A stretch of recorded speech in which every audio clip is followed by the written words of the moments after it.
सुन्तली आफ्नो कोठामा नाच्दै रमाउँदै थिइन्। सुन्तली घमण्डी स्वभावकी थिइन्। सुन्तली आफ्नो परिवारसँग राम्रोसँग घुलमिल हुन खोज्दैनथिन्। उसलाई उसको परिवारले बोल्यो कि दिक्क मान्थिन्। खाना खाने बेला हुन्छ, आमाले सुन्तलीलाई आवाज दिनुहुन्छ, सुन्तली, ए सुन्तली, खाना खान आऊ। सुन्तली सुने नि नसुने झै आफ्नै कोठामा बस्थे। बाबाले नि आवाज दिनुहुन्छ, सुन्तली, ओ सुन्तली, खाना खान आऊ। सुन्तलीको आमा सुन्तलीलाई बोलाउन सुन्तलीको कोठामै जानुहुन्छ। सुन्तली, अघिदेखि बोलाएको किन नआएकी तिमी? खाना सेलाइसक्यो, आऊ।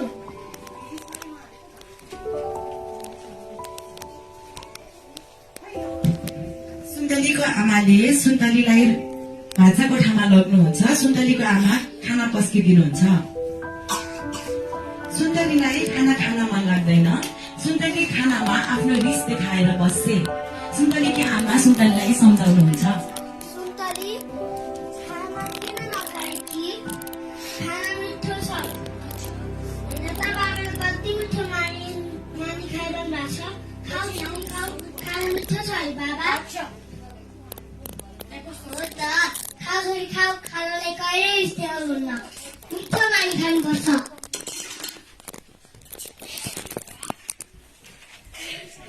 सुन्तली भने आफ्नो रिसैमा अडिक भएर बसिरहिन्। सुन्तलीले सुन्तलीको आमा बुवाको कुरा सुनिनन्। सुन्तलीकी आमा सुन्तलीलाई आफ्नै हातले खुवाइदिनु पर्यो भन्दै पकाउन थाल्नुहुन्छ। खाऊ छोरी खाऊ, आमालाई खुवाएको खाना मिठो हुन्छ।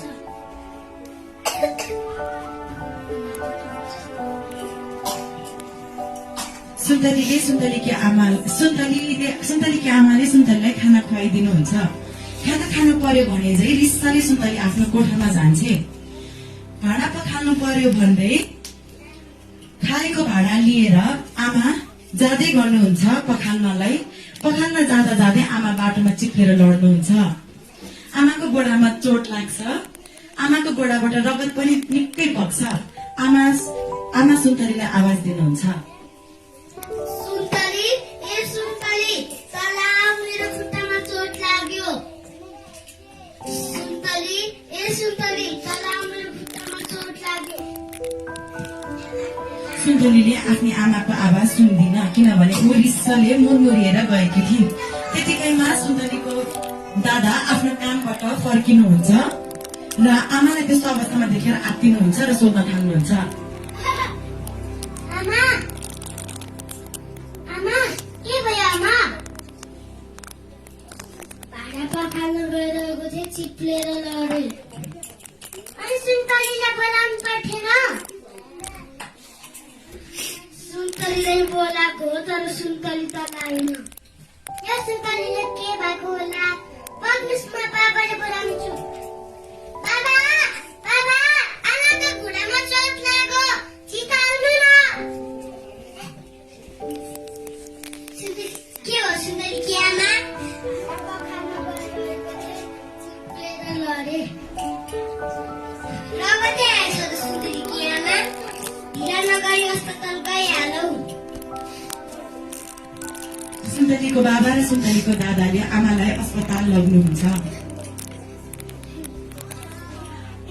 सुन्तलीको दादा र सुन्तलीको बाबाले आमालाई राम्रोसँग जाँच गराएर कोठामा लिएर आउनुहुन्छ।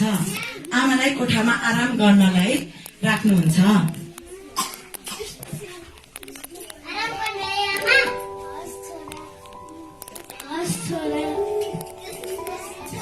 सुन्तलीको दादा र सुन्तलीको बाबालाई आमालाई आराम गराएर उहाँहरू एउटा सल्लाह गर्दै जानुहुन्छ। बाबा, सुन्तलीलाई के भएको होला? खै, उसलाई एकचोटि राम्रोसँग सम्झाउनु पर्नुभएको छ। ऊ धेरै सानो भएको छ।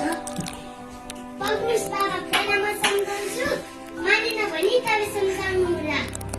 त्यो हुन्छ। सुन्तलीको दादा सुन्तलीलाई सम्झाउन सुन्तलीको कोठामा जानुहुन्छ।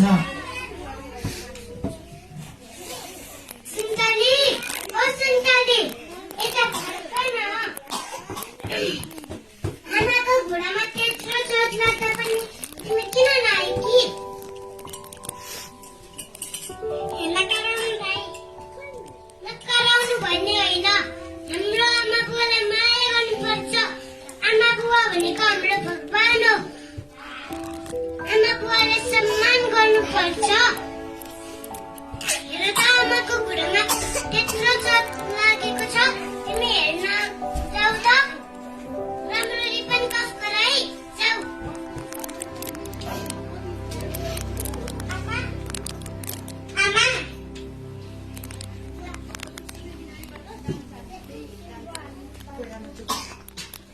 आमाहरूलाई घुँडामा चोट लाग्यो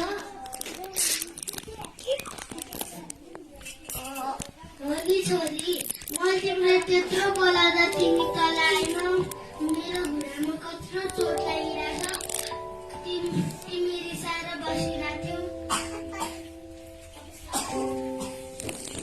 सरी आमा अबदेखि म यस्तो गर्दिनँ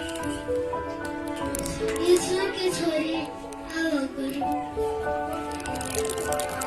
सुन्तलीको आमा र सुन्तली मिलेको देख्दा बाबा र छोरालाई पनि धेरै खुसी लाग्छ र उनीहरू पनि एक आपसमा खुसी साटासाट गर्न थाल्नुहुन्छ हो हामी पनि कति पटक हाम्रो आमा बुवालाई दुखी बनाइरहेका हुन्छौँ हाम्रो आमा बुवालाई निराश बनाइरहेका हुन्छौँ हामीले त्यस्तो कदापि गर्नु हुँदैन हामीले हाम्रो आमा बुवालाई माया गर्नुपर्छ सम्मान गर्नुपर्छ हाम्रो आमा बुवालाई दुःख दिनु हुँदैन भन्ने शिक्षालाई नाटकद्वारा प्रस्तुत गर्नुहुने हाम्रो प्यारा प्यारा भाइ बहिनीहरूलाई धेरै धेरै धन्यवाद।